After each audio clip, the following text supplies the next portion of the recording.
feliz tarde. Perdón a todos. Es que a veces se me olvida que hay niños con nosotros. Bueno, estoy muy contenta y muy feliz porque en esta clase nos están enseñando a leer y yo ya quiero leer.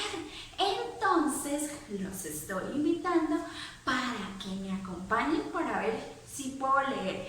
¿Están listos? Bueno, yo voy a leer y ustedes me van a decir si lo hago bien o no. Entonces, dice así.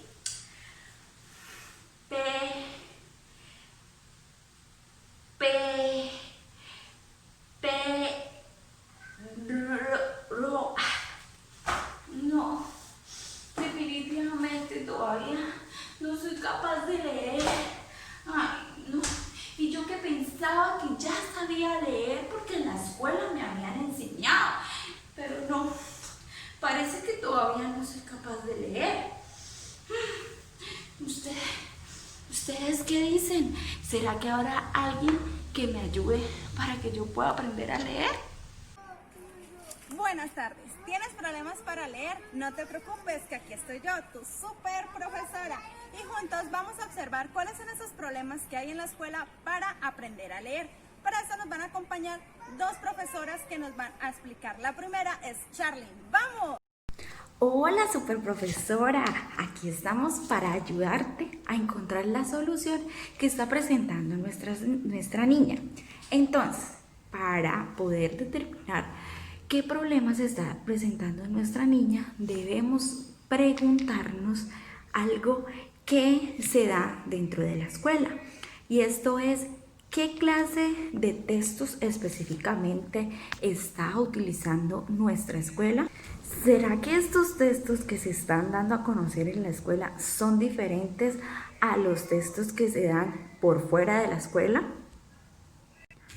¿Por qué suponemos que la escuela es el único que tiene la interpretación de esos textos y no aquella interpretación que tiene el lector a través de esa experiencia vivida? Bueno, querida superprofesora y queridos compañeros, para explicar esto tenemos que mirar dos factores muy importantes que se están presentando. El primero es la teoría conductista del aprendizaje y el segundo es el conjunto de reglas y exigencias que están siendo presumidas por la escuela. Bueno, entonces cuando hablamos de esa teoría del aprendizaje, estamos mirando sobre esa adquisición del conocimiento que es de forma acumulativa, que es de forma graduada, en la cual los conocimientos se dan de una forma muy drástica. Asimismo vemos cómo se distribuye el tiempo para la adquisición de ese aprendizaje. Por eso se genera un control estricto del aprendizaje, dándole ese poder solamente al maestro y quitándole la oportunidad al estudiante de expresar o la forma de él adquirir ese conocimiento. Entonces, ya identificados estos factores, podemos entender que esto es lo que imposibilita que en la escuela se pueda aprender a leer. Bueno, ya sabemos que la lectura en la escuela es un objeto de enseñanza, pero para que ésta se constituya en un objetivo de aprendizaje es necesario que se le dé un sentido desde el punto de vista del estudiante. Bueno, entonces para que este objetivo de enseñanza se lleve a cabo es necesario que la escuela nos muestre cuáles son los usos que podemos llevar a cabo de la lectura en nuestra vida cotidiana y que podemos aplicarlos en la práctica social. Es por eso que cada situación de lectura nos mostrará dos propósitos. Bueno, el primer propósito es un propósito didáctico que hace referencia a la enseñanza de los contenidos que constituyen en la práctica social con el objeto de que el estudiante reutilice estos contenidos en un futuro. El segundo es un propósito comunicativo que permite mirar la perspectiva actual del estudiante. Entonces se hace necesario poner situaciones, que esas situaciones sean didácticas y que éstas propicien un encuentro entre el estudiante y el problema para que lo conlleven a resolverlos por sí mismos. Por esto se hace necesario la construcción de proyectos que se dirijan al propósito de las lecturas que nos conlleven a esa práctica social. Encontramos algunas prácticas sociales de lectura que constantemente estamos realizando. Y entre ellas encontramos, por ejemplo, cuando necesitamos resolver un problema. Si usted compra un aparato, ¿cierto? Usted necesita saber cómo utilizarlo, entonces usted va a leer ese manual de instrucciones. Si usted tiene un tema de interés y usted quiere saber o indagar sobre él, entonces usted necesita informarse y usted va a leer sobre esa noticia, sobre ese tema que le está generando interés. Cuando también estamos investigando sobre un tema del cual estamos escribiendo, entonces necesitamos leer para escribir. O sea, necesitamos investigar, leer para poder constituir eso que estamos escribiendo. Muchas veces estamos buscando una información específica, entonces necesitamos leer. ¿Cómo qué información específica? Por ejemplo, cuando usted necesita el significado de una palabra, cuando usted necesita una ubicación de algo, usted va inmediatamente a ejercer ese proceso de lectura. Pero también cuando queremos compartir con otros, entonces tenemos esa lectura de cuentos, de novelas, de poemas que nos permiten indagar más sobre eso que queremos compartir con otra persona. Entonces podemos deducir que cada uno de estos propósitos de lectura que acabamos de mencionar nos muestra que hay diferentes modalidades de lectura. Esto nos permite observar que hay diversidad de propósitos, diversidad de modalidades, diversidad de textos y diversidad en la combinación de ellos.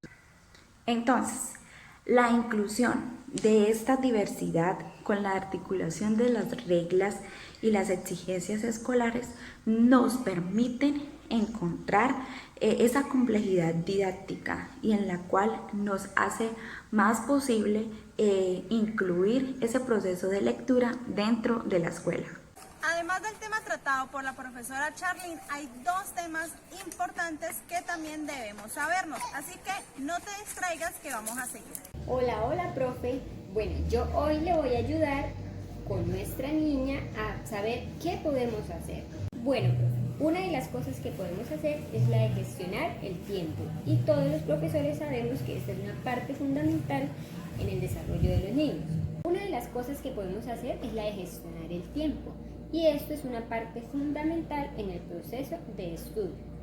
El tiempo es fundamental y siempre debemos saber cómo distribuirlo de la mejor manera posible. En la gestión del tiempo necesitamos de dos condiciones.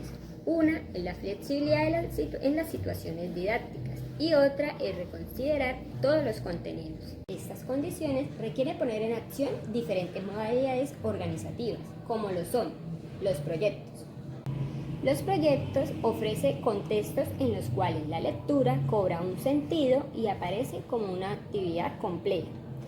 Puede ocupar solo unos días o desarrollarse durante un largo tiempo. Las lecturas son de larga duración. Esto nos brinda la oportunidad de compartir con los alumnos, de planificar una tarea.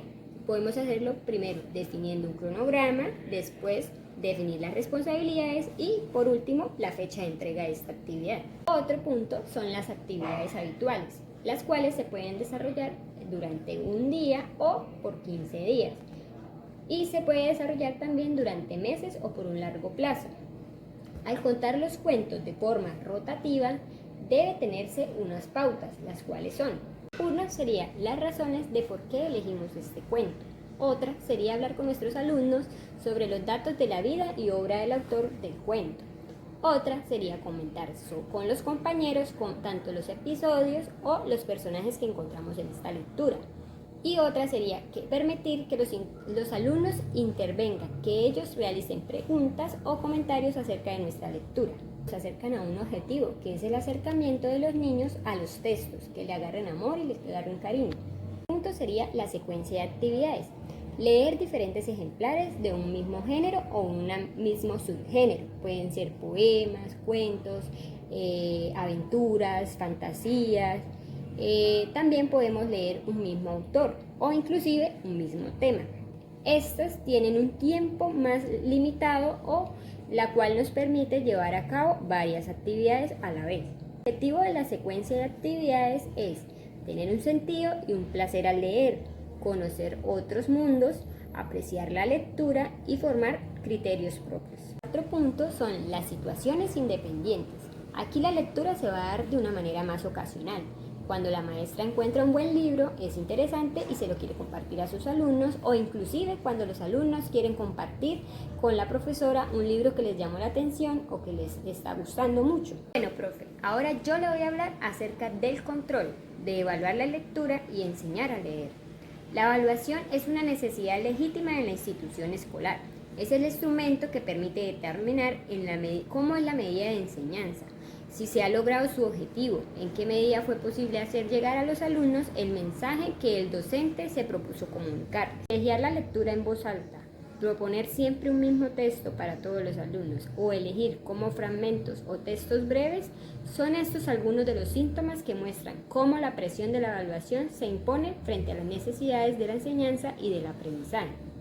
Para cumplir este objetivo es necesario que la evaluación deje de ser una función privativa del maestro, porque formar lectores autónomos significa, entre otras cosas, capacitar a los alumnos para que decidan cuándo sus interpretaciones van a ser correctas o cuándo no lo van a hacer. Espero que estos dos puntos que te expliqué te hayan servido para orientar a tu alumna y que pueda aprender a leer.